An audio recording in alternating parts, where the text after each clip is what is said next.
project for study of the 21st century here in DC. We've been doing stuff in New York and London elsewhere during the year. For those who don't know me, and many of you will not, I'm Pete Apps. I am, as of next Monday, this coming Monday, Reuters Global Affairs columnist, having done 12 years with the agency doing various bits of reporting. And for the last year and a bit, I've also been the executive director of PS21. We got started in January of 2016. Since then, we've done 50 or so events in London, New York, and DC, looking at the really big issues of the 21st century. Some of you will have been to our events before.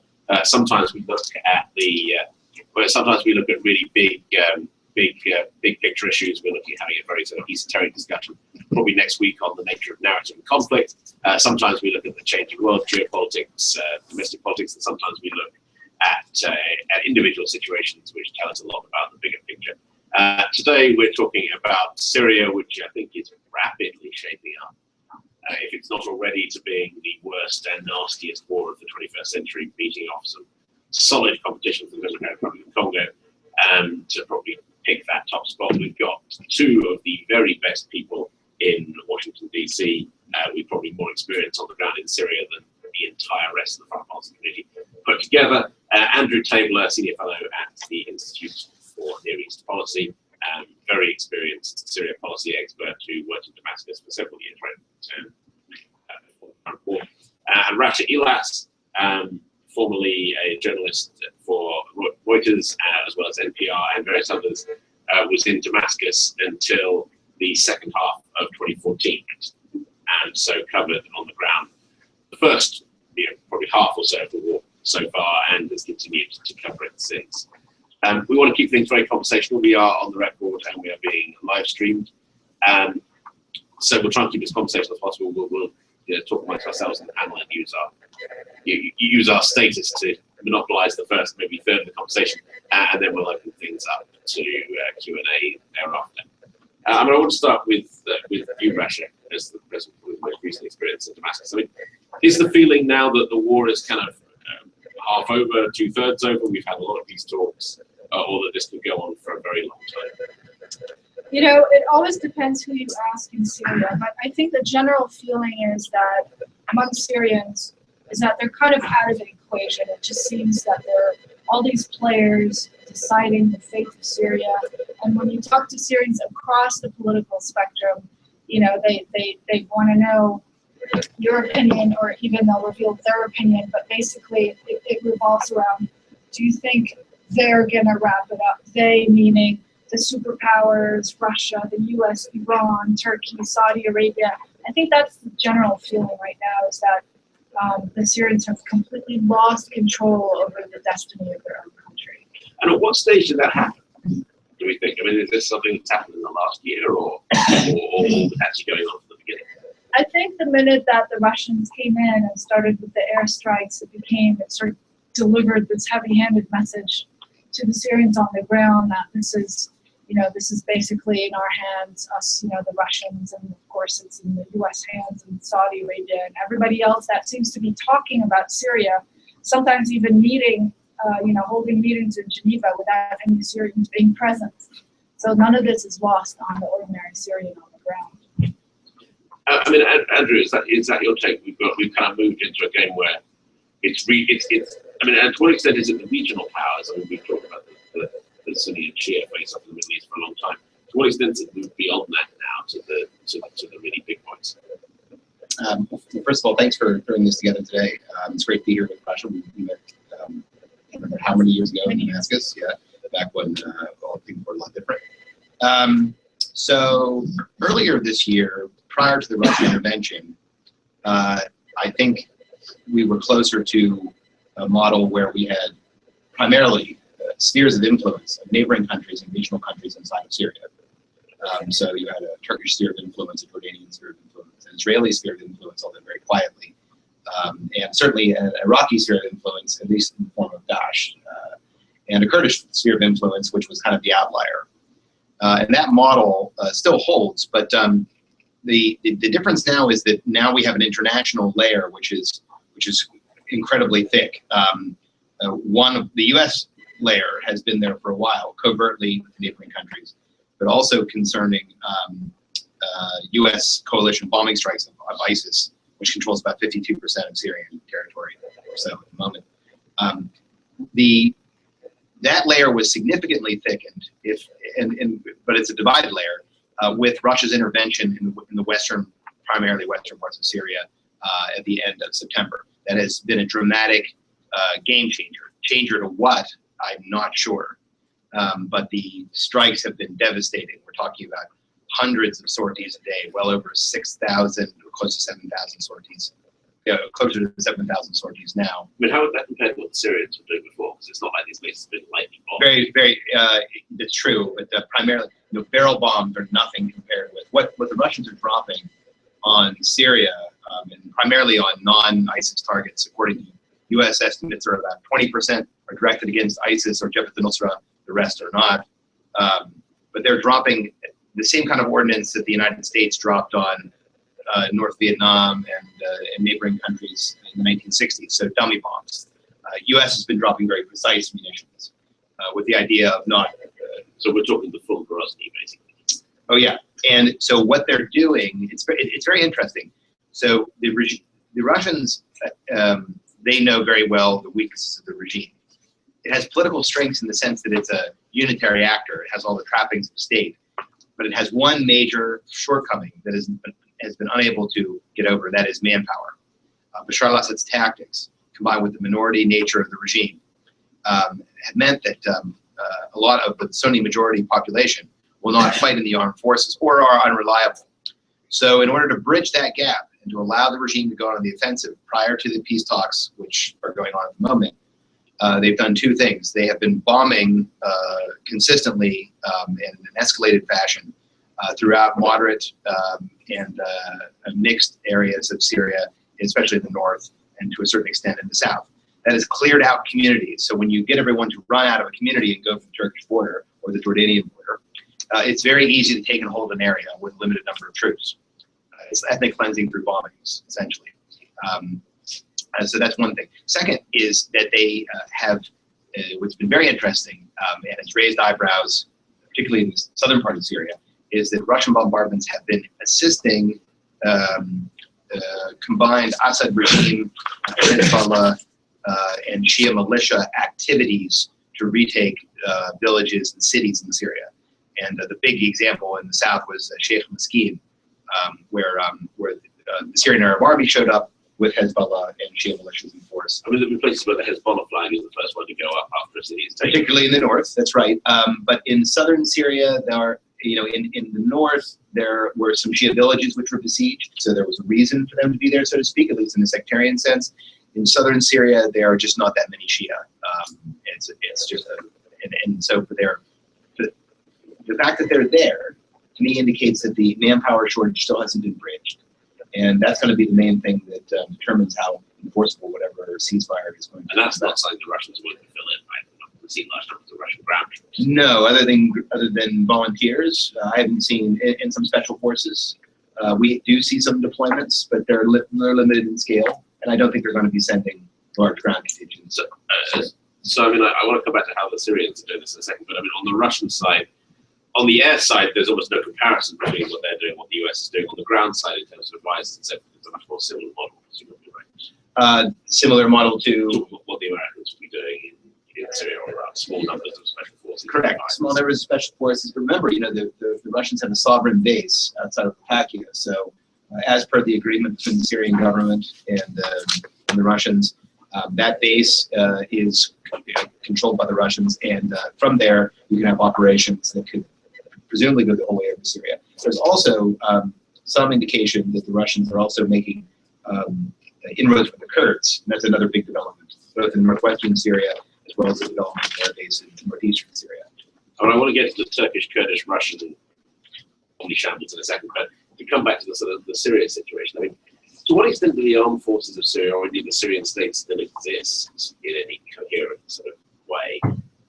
I mean, you can argue that it has ceased to exist pretty early on in the conflict, and without the help of Iran initially and then Russia later, it would have fallen, way back in the day. The thing is, even the closest supporters of Assad, who are, you know, his own sort of ally contingency along the coast, you know, yeah, they're supporters, but you talk to them, you know, a lot of them hate Assad. They you know, they think he's messed up so badly. They think he's put them in harm's way. They're very, very frightened what will happen to them if Assad falls, and a lot of them kind of foresee that as you know, it's kind of an inevitability, or at some point it will happen, but that there's been so much bloodshed in their name. You talk to Alawite families, you know, who tell you, yeah, I mean, my cousin works as a shabih with the regime, so what will happen to our entire family if the Assad regime falls? You know, will the village that was, you know, massacred by Assad troops where my cousin worked or belonged to, will they come for revenge for me and my daughters? And what's going to happen to us? So these are the supporters of Assad, and they're not willing. Every Alawite family has lost a son in the war, fighting in the army, and you know, they've for a while now, for maybe almost 2 years, they've been very reluctant to keep sending their sons to basically die. So a lot of them prefer to sign up for local militia activity. So, you know, okay, fine, they're handed arms, and then they're in charge of protecting their own village or their own neighborhood, and that's all well and fine. But they're not. Very few are willing to continue to, you know, sign up for army service, where they know on average they'll last 2, 3, 4 months, and then they're dead. I mean, this is the one. I mean, there is to an extent a growing shared Syrian experience, right? In that it's all been so unremittingly grim for everybody that it does make sense to get up and walk Germany, which is, you know, and if you don't think the war is going to end at any time soon, then going somewhere where safer makes a lot of sense. I mean, is there a possibility of rebuilding a Syrian identity after all this, if only based on a never again model?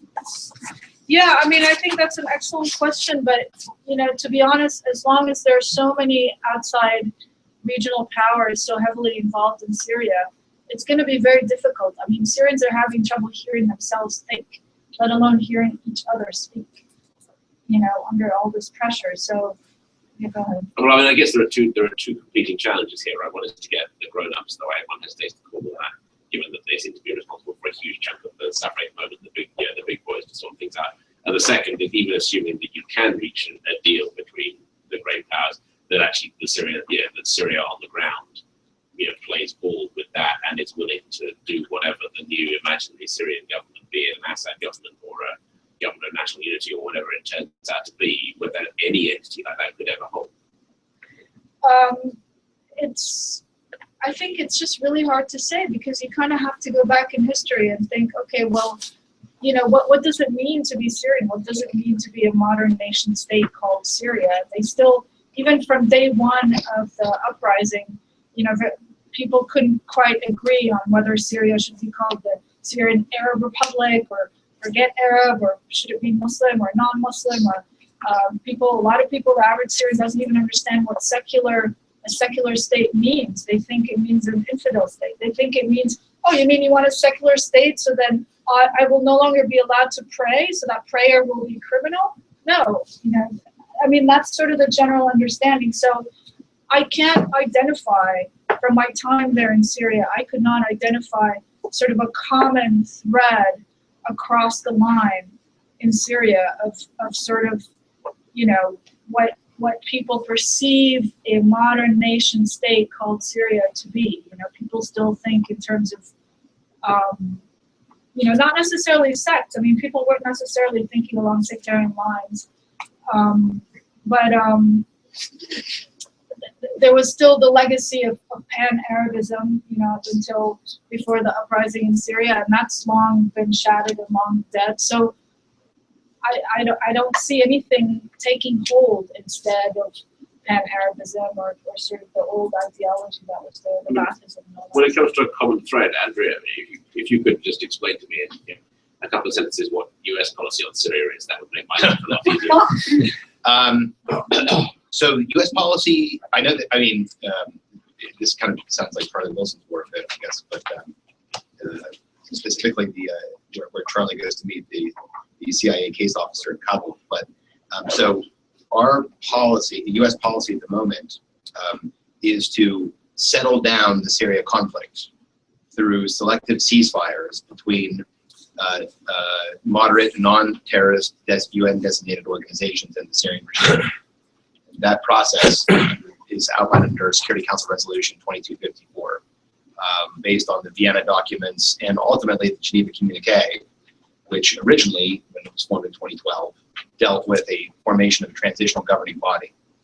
However, the other half of 2254 is not a transitional governing body. It is a sort of variant of the Iran four-point plan for Syria, which is a ceasefire, a national unity government, changes in the constitution to protect minorities, and then elections. And that is primarily what the process that the Syrian opposition and the Syrian regime is being invited into now. And so U.S. policy is to try to bring these moderate groups into these talks to try to form this national unity government, although they don't call it that. It's still called the transitional governing body. And sometimes it's referred to in the documents as governance. But I mean, this strategy does not necessarily have a coherent plan for whether Assad stays or goes. Well, Assad's not going to go unless someone forces him to go. So the question is this administration going to force Assad to go? And the answer is no. The reason, there are several reasons why, but I think the primary one is this administration is very concerned about ISIS and they're worried about state collapse, and I think the Russians were too. Now we'll see, though. If you have a president like Assad who's essentially presiding over a pile of rubble, and pushing hundreds of thousands, millions of Syrians into neighboring countries, it does beg the question what stable means.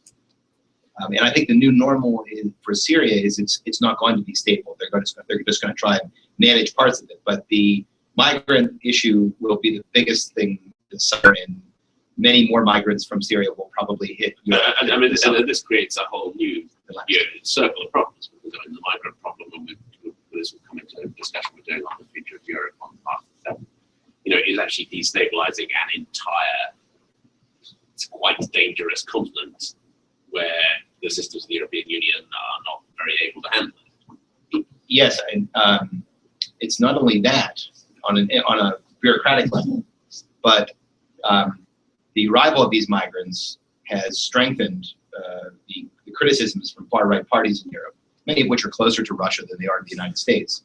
So this could have an effect of loosening up U.S.-European ties.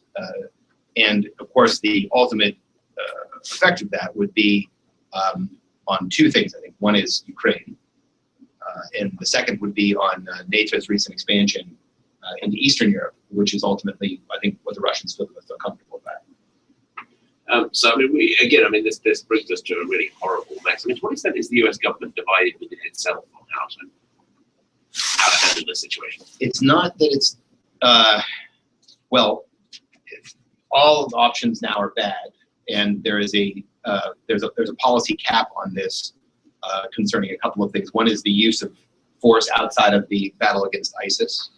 The second is whatever covert support may or may not be going into Syria, it's relatively limited in nature.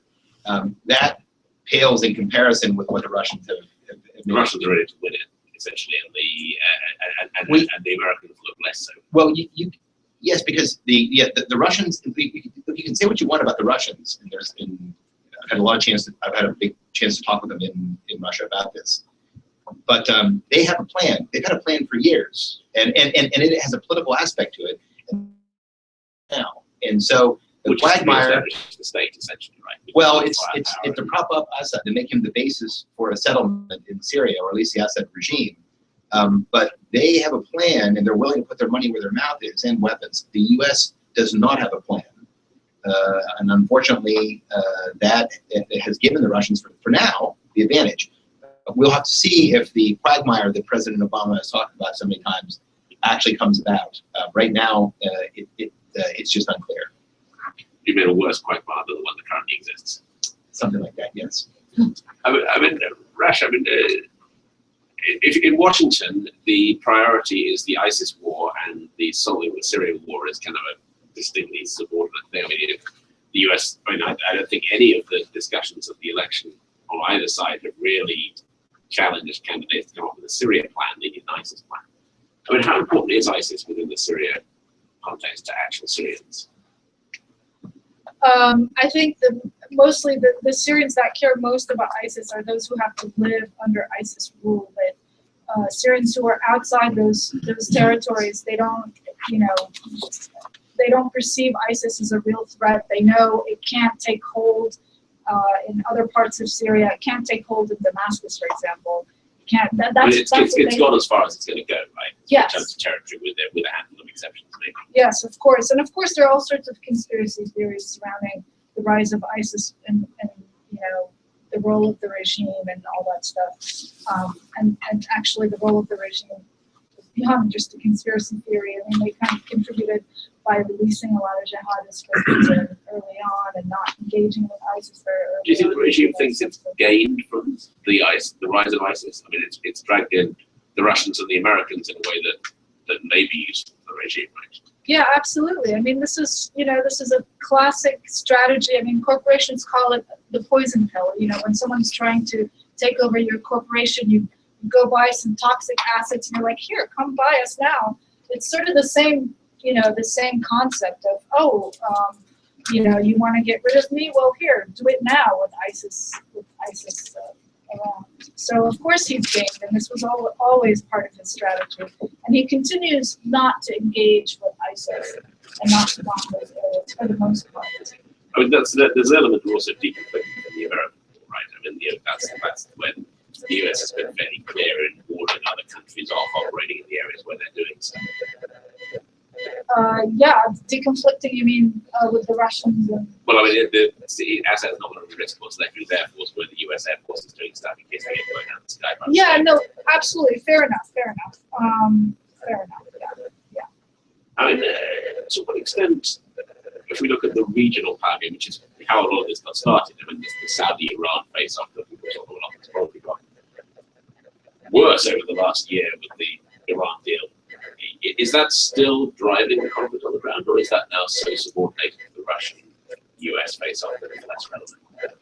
The Saudi factor. Yeah. If I may. Yeah, I mean, I think, with the current sort of crown prince, or not the crown prince, but sort of the deputy king, Mohammed bin Salman, and the defense minister in Saudi Arabia, I mean, he's posturing, he's holding military exercises in Saudi, he's invited Egyptian troops and all sorts of other troops, he's rallying support among the Sunni countries, and, he makes noise, threatening to send ground troops to Syria. I don't think anyone takes that seriously, not even people inside the kingdom. But I think it's going to be a problem. I think Saudi Arabia may very well be one of the last parties to come on board, just because they're so incensed over the rise of Iran or what they perceive as and Saudi is less a US proxy than it's ever been before, right? I mean, that relationship is weaker than it's been in a long time. Exactly. I think Saudi sort of is going to continue to act sort of, with its own mind and just as the upset, rebellious teenager. Really. How about the Iranians? Or what's that kind of? I mean, or are they now subordinate to the Russians in this fight? No, I think they are. I think they're fighting in concert with them, at least for now. I don't. The Iranians have a much more developed ground game through sub-state actors, whereas primarily Gulf states have supported non-state actors. And here I'm talking about I'm not talking about extremist groups. I'm just talking about groups that are outside of any state control normally. And so that the Iranian commitment to Syria has been substantial. It's been coordinated, and I think it has a degree of coherence. Since the beginning of the Well, it has. Yeah, I mean, you can say you can say a lot of things about the Iranians, but the Iranians and the Russians have a game in Syria. They have a coherent game. I'm not sure the regional parties or the United States have that kind of coherent game. They have game, but it's a far messier one, and it's certainly been divided up until now. We'll have to see if the current, if the current levels of violence or the specter of defeat or partial defeat for the opposition causes a Mandela or a Havel-like figure to come out of the Syrian opposition and to lead them to a better place. Until now, that one figure, or even two figures, has not occurred. Instead, we have a very fragmented field. Maybe the current situation will change that. I mean, it's very difficult for a Mandela or a Havel to emerge from a very, very vicious conflict, right? I mean, that's the first thing that happens when a conflict happens is that kind of middle ground gets eroded. It's true, but that doesn't explain the divisions among the exiled opposition, which are substantial. And so, but I think most Syrians recognize that. And this is actually, there are a hell of a lot of Syrians who are on the move now, who half the population. You can put a lot of pressure on that exiled opposition to come together and to make something coherent that people can follow in these areas. But you're right, it's a real stretch because people are in life and death situations. And it's very difficult to do that. But unfortunately, that's. I mean, here's the sort of $1 million question, or $1 million people question on the Syrians who've left. Do we think they're ever coming home? I'll just tell you first. Yeah. Some will. I think a lot will not. A lot of them. I don't think Assad wants them to return either. It's much easier for him to win in Syria without a large swath of his civilian population there. Instead, he has displaced them to neighboring countries where the neighboring countries want to deal with them, or the Europeans. Rasha, what do you think? Well, I mean, I think they will follow sort of the statistics of previous movements of such mass exodus. If those who manage to settle and start a life in Europe probably won't come back to Syria. But those scattered in refugee camps in Jordan and Lebanon and Turkey, they will face other problems. Like, for example, a lot of them may lose the ability to prove that they're Syrian, or if you lost of documentation, the government isn't going to, the Assad government is not going to help them with that sort of thing. And a lot of them come from villages that have been completely erased, destroyed. There's nothing for them to return to. So if a good chunk of Syrians return, it's going to have to be with the help of the sort of Syrian opposition, and that level of dislocation is incredibly unusual. The obvious example would be the Jewish Israelite population in the first century AD. I'm not trying to think of another one where a huge chunk, gets spread across a neighboring continent and a half, and possibly never return home. And are not facing a terribly nice life in that continent. The Danes are taking jewelry off people at the border. The Europe is going out its way to look as unwelcoming as it possibly can to these people. But Syria, in many cases, by that, it still looks worse, right? Yeah, absolutely. Why would anyone cross the sea? I know people who are middle and upper middle class, and they stand to inherit businesses and property and all sorts of, nice, cushy lives in Damascus, and they're still taking this journey. Some of them, if they're young men, because they're going to be up for the military service, and those who have small children, it's because they just can't imagine a life for their children there anymore. They worry about sending their child to school because and this is in Damascus, the most safest part in government-run Damascus, among the safest in Syria, but still you get random mortar shells that sometimes land on a school bus and your third grader is killed. That's no life. To come back to the ISIS war briefly, just because people seem to care about it quite a lot. Let's talk about life in ISIS territory. Obviously, it's not very nice, but by the same token, one of the reasons ISIS persists in these areas is a fear of what would happen if those areas were retaken by the government. Or among the Syrians who are there, it's really, really difficult to gauge the atmosphere in those areas. But I would say, based on the few activists that managed to, talk, that you can talk to out of there, I mean, basically, ISIS is there by the grace of a few tribal leaders. I'm talking about the sort of eastern part, like Al-Jazeera, Deir ez-Zor, that sort of thing. That would include Raqqa. No, not Raqqa, like the eastern part. So, so the perception among the Syrians who were there is that, tribes sort of change loyalties. That's the nature of the tribes there. So, if the tribes are sort of given any sort of assurances, or, one of the main reasons they switched loyalties from the Free Syrian Army at the time to ISIS was because ISIS came and offered them more of their own oil revenue. These tribes have oil wells on their land, and the Free Syrian Army was demanding 60-70%, and ISIS came, they're like, oh, we'll just take 40%, just pledge allegiance to us, something along those lines. So, this is how easy it is from the perception of Syrians in Deir ez-Zor to get rid of the influence of ISIS. I don't know how accurate that is, but we do know that tribes certainly switch loyalties that easily. Andrew, what are your thoughts on that? Because if it's about tribal loyalty, how much does that fit into the US game plan against ISIS? So Eastern Syria has historically been tribal. I think Russia's right that tribal affiliations and relationships with ISIS have been key to it remaining, keeping a presence. But it does beg the question: why is it that Syrians who live under ISIS are primarily staying put, while those that live under Assad are being pushed into neighboring countries? One is the precision of American airstrikes has minimized, I don't want to belittle it, but civilian casualties. They're happening compared to what we've seen in somewhere like Aleppo. Oh my, yeah. It's just completely a different thing. The second thing is that they do provide for basic security. One thing that ISIS provides, it might be a particularly brutal form of it, but it's something that Syrians could look at as an advantage, depending on who you are, of course, is order. And an opposition area in Syria, you have order, and you get bombed by the Americans, not the Russians. You wouldn't want that. Yeah, well, I guess it really doesn't matter, if you perish in that. It makes a question which is better or worse.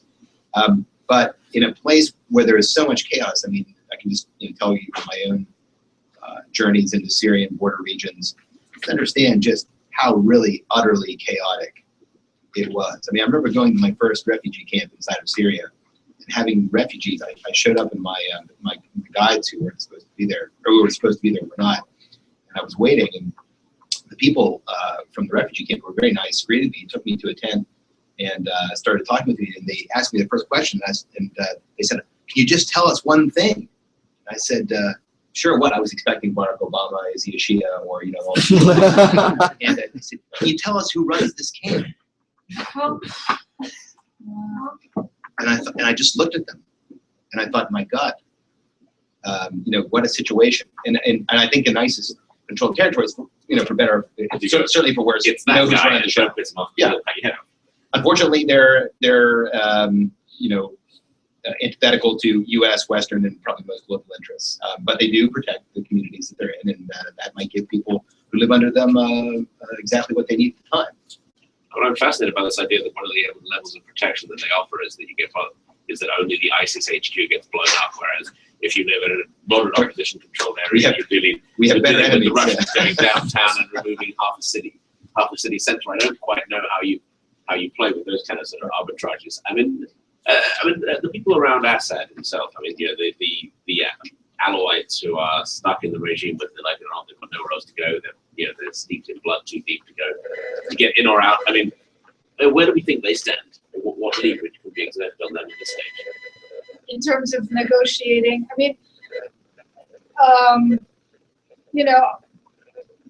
you talk to a lot of the sort of the Alawites in the Assad's stronghold along the coast, and they have the perception that because they're a minority, the West is not going to back them, rightly or wrongly.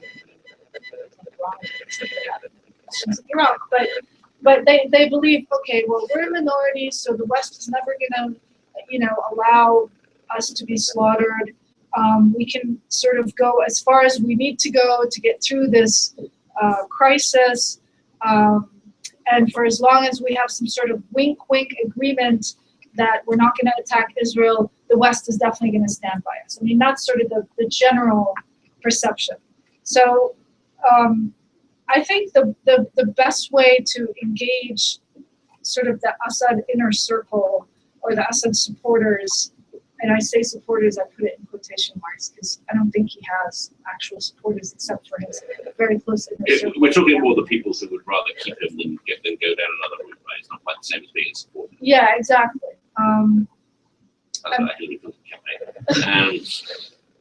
But the best way to engage them in sort of a solution for Syria is to, you know, bring them on board, recognize them as one of the parties, because they're not right now as part of the dialogue. They're just kind of shunned by the opposition, and there have been a lot of attempts, backdoor attempts that have gone nowhere. They are way too afraid to. I mean, anyone who's from that community who wants to work with the opposition is not going to do it openly. It's still too sensitive and too delicate. Well, the same token, that has to happen, right? If there's any hope for it absolutely has to happen. Absolutely has to happen. So I think the best way to approach them is still through back channels, because it's way too sensitive for anyone from that community to come out openly and publicly in support of the opposition. There have been like that, and they've been immediately exiled and become inconsequential. And I just want to share this one sort of anecdote.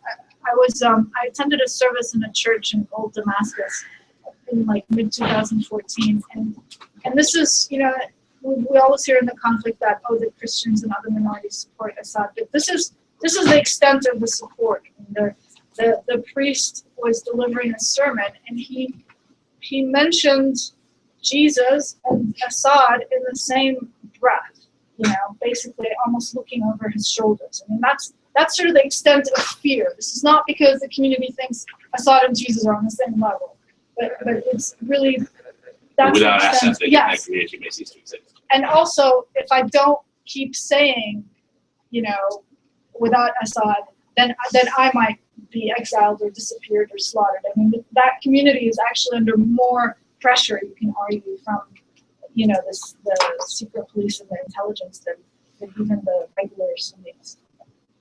I mean, to what extent? I mean, this is a really messy local conflict, right? And the way in which foreign policy discussion takes place in Washington does not necessarily lend itself to having these kind of conversations. Right? You know, if you were to look at any of, I don't think it matters if there's Democrat or Republican debate. I mean, these things just don't kind of come into it. How difficult is it to kind of get this level of nuance into the level of discussion where it needs to be?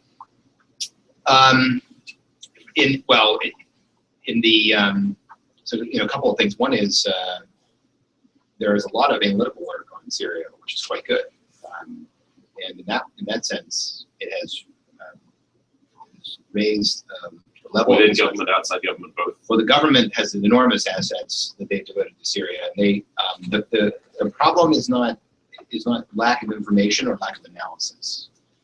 The problem is lack of will. And I hate to put it as crudely as that.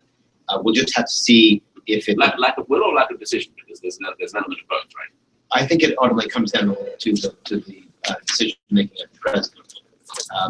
And I'm not saying that as Obama basher, and somebody who voted for him at least the first time. The problem from the beginning, and I think this is it's just fundamental. You know, every president has their blind spot. I think the president thinks this is the best we can do on Syria. I think a lot of other people think that if this is the best we can do, then it really begs the question, the degree to which we are a superpower any longer, or why we pay such high military taxes for military expenditure. Because when you have people in government who, like Samantha Power, for example, who have wrote the book on preventing genocide, essentially in office dealing with this, and to see that the current results is disappointing. We'll have to see if the resulting effects of that cost the Democratic Party in the next election. I mean, it's stopping these really messy wars is really different. I mean, the reason I mentioned Congo at the beginning is that it's still not very clear to me what you could do if you sent someone back in time to 1997, 1998, what your strategy would be for Congo not being a disaster. I mean, even if I threw you back in time to May of 2011 and told you to stop the Syria war, it's not that easy, right? Certainly, and as time has gone on, it's become you can't really stop a war. You can shape it, and that's what the United States did in Bosnia. That's what it did in the Balkans as well, but it was under different circumstances. I think that one of the lessons of this is if you are an American president and you're going to say that someone should step aside, and President Obama never said that Assad had to go. He said he had to step aside before passing. He also made Hillary Clinton read it, and he didn't say it himself. So if you say that, then to steal a line from Lyndon Johnson, you have to be prepared to send this person to okay, well, let's assume that we know now that no one ever was. So what would the correct thing have been doing to signal that nobody was? I think what would have been more appropriate would have been was for everyone to understand. Because I mean, the history of being a leader in the Middle East and then hoping everything will be okay is mixed. The notion that you could do this without the use of military force, especially with a minority-based regime, which is sort of galvanized against the kind of splits that we saw in Egypt and Tunisia, I think was nonsense. Now, to be fair, a lot of us who were working around the U.S. government at that time told people in government that, and a lot of people understood that and still understand it. But the problem was that the president thought that if the Syrian people overthrew Assad, then we would be on the right side of history. If not, they would be left to their own devices. And unfortunately, the latter is proven true. Also, if I may interject, I think the U.S. was making mistakes even from before, even during the Bush administration when it cut ties with the Assad regime. If you recall, after the assassination of Lebanese Prime Minister Rafik al-Hariri in 2005, Condoleezza Rice, I think within hours, basically, cut ties and but Condoleezza Rice made a statement like within hours, saying it's Assad's fault and we won't tolerate this and all that stuff. So, you cut ties with a country, you lose all leverage. I mean, when Obama said anything about Assad, it was completely meaningless because what was he going to do if that wasn't going to come to pass? What withdraw, close the embassy? The embassy was already closed. Put sanctions? There were already sanctions. Stop trading with Syria? Well, it wasn't trading with Syria. So, that's a problem when the U.S. does this policy of sort of, we're not going to talk to you anymore. Well, you lose all leverage. I want to open it up to questions. Anyone got any questions at the moment? If you can introduce yourself and say who you are. Yeah, hi, I'm Jonathan Landay. I cover national security for Reuters. Couple of questions regarding Iran's role. We're being told that Iran has pulled out most of its best troops recently. And if that's the case, why? It doesn't make a lot of sense from the Iranian perspective because I guess their number one strategic goal in Syria is to maintain Assad in power so they can continue shuffling weapons stuff to Hezbollah in Lebanon. And we were also told at the same time that Russia may not necessarily have the same end game as the Iranians do when it comes to Assad. So I'd like you to answer that. On the question, I was in Syria twice in 2014 on the government side. And they saw fit for some reason to give me visas. And I found I spent a lot of time among sort of non-Alawite elites. And I found that it wasn't fear that was keeping them loyal, but it wasn't fear of Assad. It was fear of the foreign jihadis who have come to my country to make me wear a headscarf, to ban alcohol. I like going to clubs. I don't want to have to do that. I don't want these people to tell me how to live my life. And so I'm wondering about that aspect in terms of the continued non-Alawite support for the Assad regime. Sure.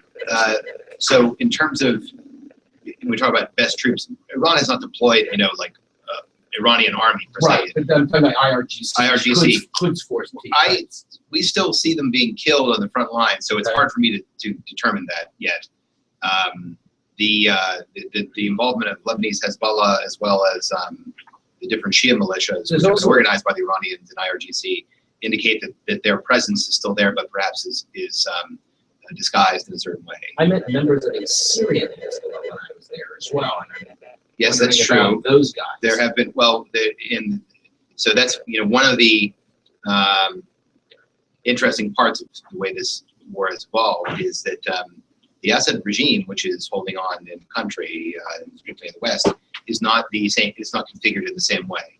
There are a lot more minority-based and Shia minority-based forces.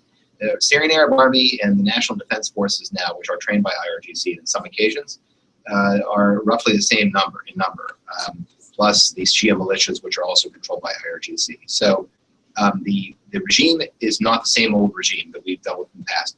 That has caused the Israelis quite a bit of concern. And I think you saw an article yesterday, one in Haaretz, which I heard the last time, essentially the same thing when I was in Israel not too long ago, that they do not like the fact that these forces are showing up in southern Syria.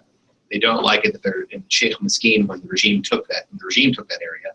It was with a heck of a lot of Iranian-backed involvement. And they don't like it that the Russians are supporting this. And they're not sure why the Russians are supporting it, other than necessity. So are the Russians and the Iranians on different pages? Not for the moment. But ultimately in the country, it all depends on how much this costs everyone. Because the regime holding on is not going to end the war, and it's going to be unstable, and there's going to be a large insurgency funded by neighboring countries, and funded by a lot of other people too. So I would imagine the war will go on, and it depends on how much that costs the Russians. Now, it doesn't cost them very much now because they're primarily based around Latakia. We'll have to see if anything is introduced into Syria, which affects the way that they fly over the country. And we've heard lots about this over the time, but nobody is willing to put them into Syria, these anti-aircraft weapons, because of the role of extremist groups in opposition areas. So you heard that the Saudi foreign minister on Friday raised that possibility. I mean, We've been hearing this for years. Let's be blunt about what we're talking about here. We're talking about introducing weapons that will be able to shoot down Russian jets. Ground-to-air missiles. We're talking about a degree of escalation which I don't think we ever saw during the Cold War. Whereby you sign off, beyond Afghanistan, where you sign off things that will shoot down and kill Russians. Yeah. So like just to dig down on this a little bit. So in Afghanistan, the United States allegedly provided Stinger missiles to the Mujahideen and to shoot down Russian helicopters. Those types of weapons are already around Syria. They're Chinese made, and there are rumors they've been in Syria. What you need to shoot down Russian aircraft that are bombing Syria now is like an SA-24 or something that can also shoot down a jumbo jet. Okay, and the problem still remains, and it's sad, it still remains that even the oppositions and the biggest backers still do not trust them enough to be able to secure those weapons. It doesn't mean that they think the groups they're providing them to are going to use them, because I don't think they would. Neither does the U.S. government. The problem is that when these areas are overrun by al-Qaeda or others, and there's a real risk of that. So until this time, that has kept them out, and the U.S. has insisted on that. Until now, they've restrained the regional countries. Let's see if that continues. They don't have to use them. There are certain safety mechanisms supposedly on them that make it hard to use. But yeah. Yeah, regarding what you heard from locals there, I mean, there's nothing new about that. That's sort of been the counter narrative, the whole, reason the raison d'etre of the Assad regime is that, we're the secular ones, and without us, the Islamists will come, and you'll have to wear the headscarf, and there'll be no more drinking. I mean, I think right now, even among a lot of the people who prize at least the illusion that the Assad regime is secular, they will tell you, okay, the Assad regime, okay, maybe Assad is secular, his wife is secular, but the regime itself is not secular, and the country was never secular. That's a myth. How can, in any secular country, you can at the very least have a civil marriage? You can't do that in Syria. You're still subject to a church or mosque or religious authority. So, you talk to anyone in Damascus, and they will come up with a list of things they're worried and afraid about if things change. But you know, it doesn't touch upon like sort of a real sort of like an ideological movement or anything. It's just leftover echoes from 46 years of Baathism, and you know, without us, the Islamists are coming. I want to check any other questions on the floor. Yourself at the back. Stanley Kober, we mentioned You just say a Islamic word State. about your background so we know where you come from. Just say a word about your personal background. Oh, I used to do defense stuff for a variety of think tanks. I'm basically retired now. So one of the things that concerns me is the role of Turkey, or what's happening with Turkey, because Islamic State is supplied through Turkey. And this increasingly is bringing to mind the precedent of Vietnam. The Ho Chi Minh Trail went through Cambodia. How did that affect Cambodia? Ultimately, Cambodia became involved in the war. The government was destabilized. You had the Khmer Rouge. As more and more of these people go through Turkey, I was just reading an article today, Turkish government is claiming they're intercepted 5 times as many ISIS recruits, people on the border between Syria and Turkey, as a year ago. Now, they're attributing this to better security measures, but it suggests these people are still coming across. How long can this go on? We're seeing bombings in Ankara. I'm seeing, you know, peace between, you know, Kurds and the main government breaking down inside Turkey. Could this situation, if it continues, destabilize Turkey? I want to just add an extra reminder to that, which is just to talk a bit more broadly about the Turk game in Syria, because they are, you know, they are fighting their own local wars in Syria in a way that almost nobody else is, and you know, that's pretty good potentially on a path against the Russians as well. Andrew, do you want to start with that? Yeah. So yeah, I think that's an apt analogy. Whether it ends up being, you know, the Turkish government, you know, begs the question: does the Turkish government have more control of southern Turkey than the Cambodians did of eastern Cambodia? We'll have to see. There are just, I mean, there are a couple of things. One is, you know, there's a hell of a lot of Syrians running around Turkey in general and going up to Europe. The other is that there are just a lot of foreigners which have come to their assistance. So there are so many people who are not going to be either A, going back home soon, or B, might be on a watch list. That means that they could be used to carry out endless attacks inside of Turkey. Now, adding to this is the war between the Turkish government and the PKK, which is another aspect of this, and the fact that, you know, one of the most particularly incendiary and explosive elements of this is the fact that now we have the U.S. backing 2 different sides inside of Syria that are fighting each other. Those are the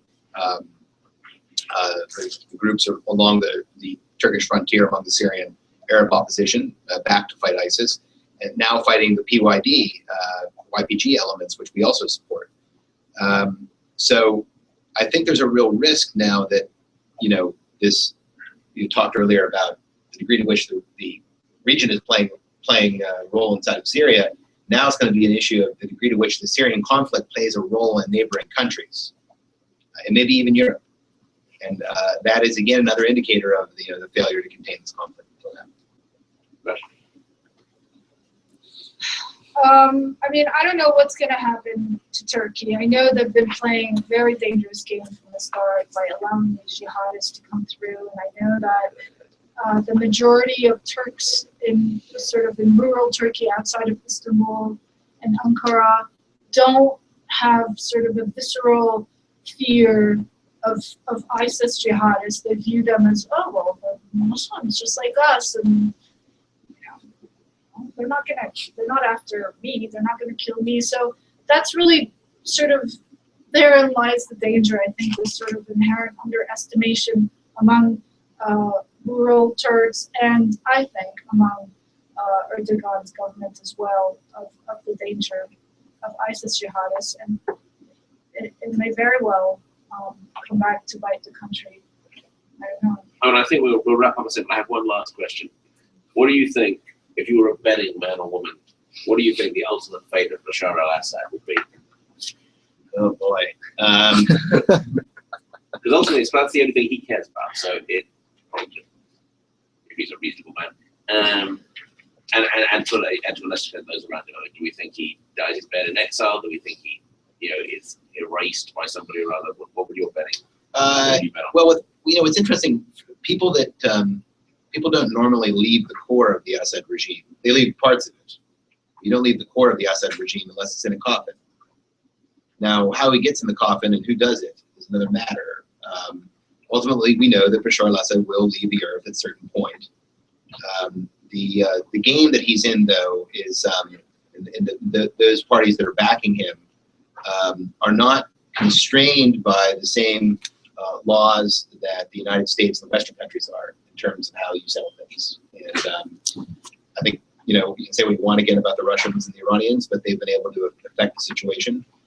We'll have to see what they ultimately do with an Assad who potentially is not only corrosive, but increasingly expensive to hold on to. We'll just have to wait and see. Rasha, what's your bet?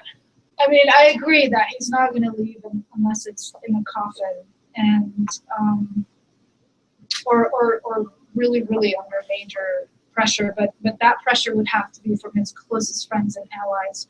For some time now, I've been hearing that his closest personal guards have been Iranian, not Syrian, because he can't trust Syrians, and I've been hearing this for at least 3 years. So, what will happen if his closest friends basically pressure him? And I'm hearing noise from Moscow, to be honest, that, we're not married to Assad. It's not about Assad and the person, they want to, the Russians are clear. They know what they want out of Syria. And Assad, they know Assad is not the only person who can deliver this.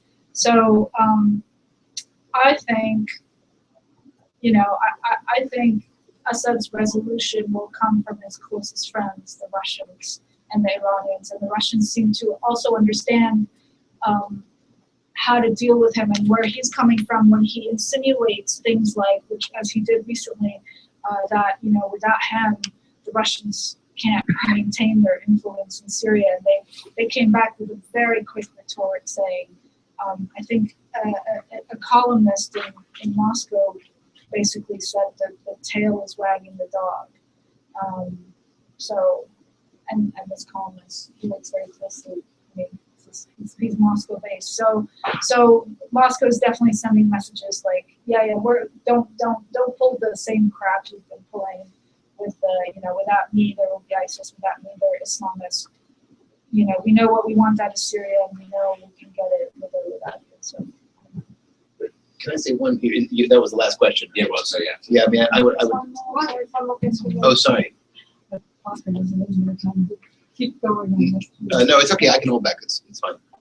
What was your question? Okay, my question. I'm Eleanor Bachrach. I work for USAID in Iraq and the Kurdish region, also in Afghanistan and Ukraine on the Russian side, and earlier in the Senate. So I have a general view of these things. But in terms, I'd like to ask some questions. Well, some background and then some questions about We don't have US that long, states. so if we can keep it in one question. Well, okay.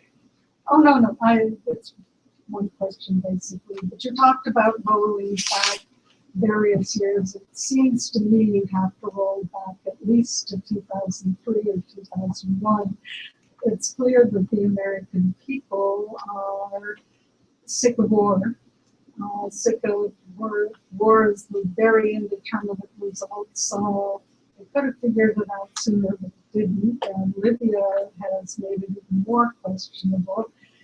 So I guess my question is, what should be the U.S. stance? And in particular, did Obama really make a mistake not going in after the gassing? Because I don't see that there is much support.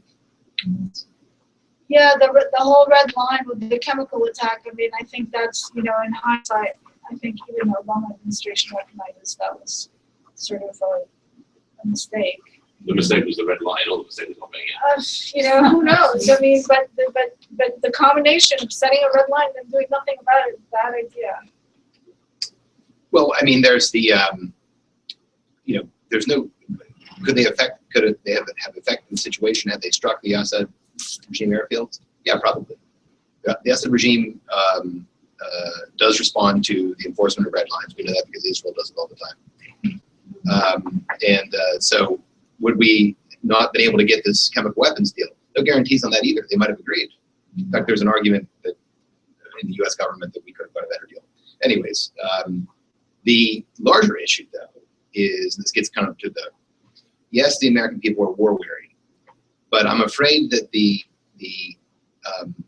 laying down of that red line and then walking back from it the way that we did, I'm afraid damaged U.S. credibility in the sense, not just in Syria, which was already low, trust me.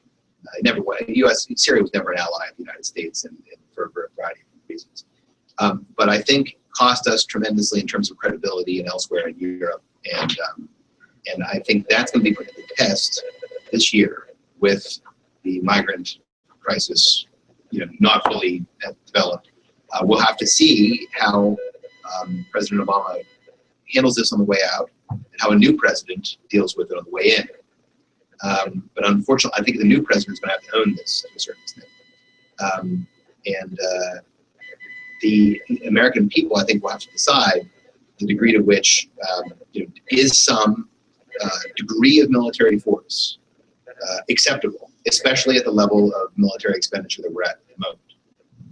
If it is not, if we are out of the military business, if we are out of the Middle East, I know it sounds hard to believe. We spend an awful lot. Right, we spend an awful lot. Then the question is, why do we spend so much money on that if we're not going to use it? And especially to stop crimes against humanity. This is the thing that I wanted to end on originally, right? You can say what you want about this situation, and unfortunately it's going in a very grim direction, but the crimes committed inside of Syria, primarily by the Assad regime, still overwhelmingly by the Assad regime, are simply make this, as you said, the most horrible conflict of the 21st century. It doesn't bode well for the rest of it. And I would like, for one, to leave the Earth in a better place than where I found it. And so I think we all need to look at what are constructive ways we can help achieve some of these objectives, which the United States is fully committed to, one of which is never again. That's a bit of a follow-up. One of the things that struck me is that Syria is awfully small and everything is mixed in between, so it mixed together. Hard to see where you could go in that particular employment. And then, of course, the Congress is supposed to declare war. I think it's a complicated mess. I mean, the one scenario that I think is interesting is that it reminds me, and people have been saying this thing for about 3 or 4 years. In some ways, it tells us about the second decade of the 21st century in the same way Spain tells us about the 1930s. Right. And you can argue long and hard about what that tells us, but there's a lot about weakness of states. There's a lot about the rise of great power geopolitics. There's a lot about the wars not being fought by uniformed troops, but by non-uniformed sectarian militia. I think there's about the difficulties of exerting power, whether you're Putin or Obama. I think it's a revealing parable for the 21st century in a way that I don't think maybe Iraq was for the first decade, because you have a unicorn superpower and life's pretty different. I think you really hit the nail on the head. What I think is amazing, though, is the degree to which this administration has convinced the U.S. people, and I think maybe the Western countries in general, that this is normal and that there's nothing that you can do about it. That's striking, right? I mean, because it's not normal. I'm not sure that's that surprising. I mean, again, turn it back to the 1930s. Spain was the normal for the 1930s, and I don't really know what you can do about it. It's kind of slightly the British GPs put in East Anglia on slightly strange for normal for Norfolk. My instinct is that Syria is normal for the geopolitical center of the Middle East in the second decade of the 21st century. The third decade will be different. This would have been unthinkable in the era after 9/11, or in the 1990s, or for that matter in the 1960s, because we would have started a nuclear war inside a week. This is kind of normal for now, and we have to work out what we do with it. Also, to point out the rise of regional powers, Saudi Arabia and Iran, each of them increasingly acting independently from, the typical proxies of the U.S. and the Russians. So that's going to add a whole new level of complexity. Well, thank you very much for coming. It's been an interesting discussion. These guys are probably around 5 minutes after we want to talk. We've been PS21. It's been useful for me. I think better when I'm showing off, as some of you already know. And thank you very much. Again, have a good round of applause for the panel, and thank you very much.